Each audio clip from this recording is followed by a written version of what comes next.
वचन, सत्य वचन, जीवनदायी वचन, जीवनदायी वचन। पवित्र वचन, सत्य वचन, जीवनदायी वचन, जीवनदायी वचन, जीवनदायी वचन, पवित्र वचन। पिता और पुत्र और पवित्र आत्मा के नाम पर आमीन। नबी आमोस का ग्रंथ, अध्याय 7, वाक्यांश 10 से 17। बेतेल के याजक अमस्या ने इज़राइल के राजा यरोबाम के पास यह संदेश भेजा, इज़राइल में ही आमोस आपके विरुद्ध षड्यंत्र रच रहे हैं। देश उसके भाषण सह नहीं सकता, क्योंकि आमोस ने यह कहा है, यरोबाम तलवार के घाट उतारा जाएगा और इज़राइल अपने स्वदेश से निर्वासित किया जाएगा।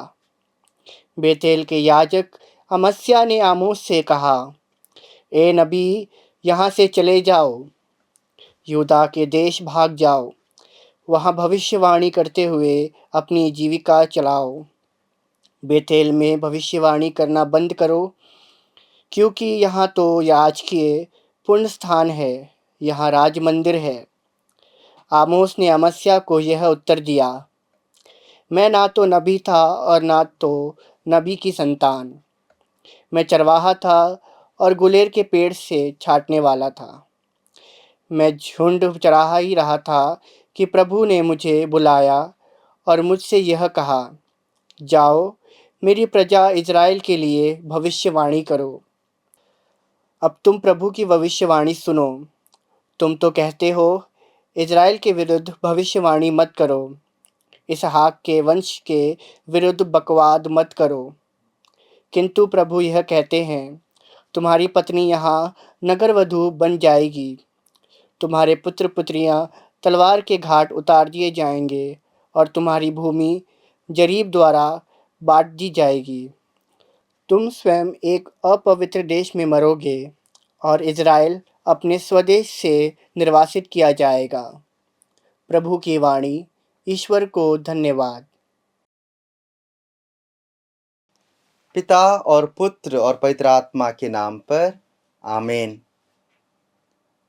संत मत्ती के अनुसार पवित्र सुसमाचार, अध्याय 9, वचन संख्या 1 से 8 तक। यीशु नाव पर बैठ गए और समुद्र पार कर अपने नगर आए।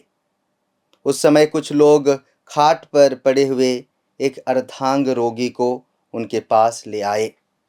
उनका विश्वास देखकर यीशु ने अर्धांग रोगी से कहा, बेटा, ढारस रखो, तुम्हारे पाप क्षमा हो गए हैं। कुछ शास्त्री मन ही मन सोचने लगे, यह ईश निंदा करता है। उनके ये विचार जानकर यीशु ने कहा, तुम लोग अपने मन में बुरे विचार क्यों लाते हो? अधिक सहज क्या है, यह कहना, तुम्हारे पाप क्षमा हो गए हैं, अथवा यह कहना, उठो और चलो फिरो? किंतु इसलिए कि तुम लोग यह जान लो कि मानव पुत्र को पृथ्वी पर पाप क्षमा करने का अधिकार मिला है। तब वे अर्धांग रोगी से बोले, उठो और अपनी खाट उठाकर घर जाओ। और वह उठकर अपने घर चला गया। यह देखकर लोगों पर भय छा गया और वे ईश्वर की स्तुति करने लगे, जिसने मनुष्यों को ऐसा अधिकार प्रदान किया है। प्रभु का सुसमाचार। हे ख्रीस्त, तेरी स्तुति हो। आइए हम प्रार्थना करें। हे प्रेमी में प्रभु यीशु, हम आपको धन्यवाद देते हैं आपके सुंदर वचनों के लिए, क्योंकि आप हमारे जीवन में आशा, चंगाई और नई शुरुआत लेकर आते हैं। जैसे आपने विश्वास रखने वालों पर अपनी कृपा बरसाई, वैसे ही हमारे हृदयों को भी विश्वास, आनंद और साहस से भर दीजिए।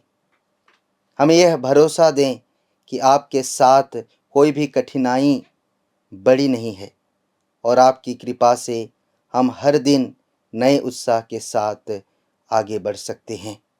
हमारे जीवन को आपकी भलाई और प्रेम का जीवंत साक्ष्य बना दीजिए। आमीन। पवित्र वचन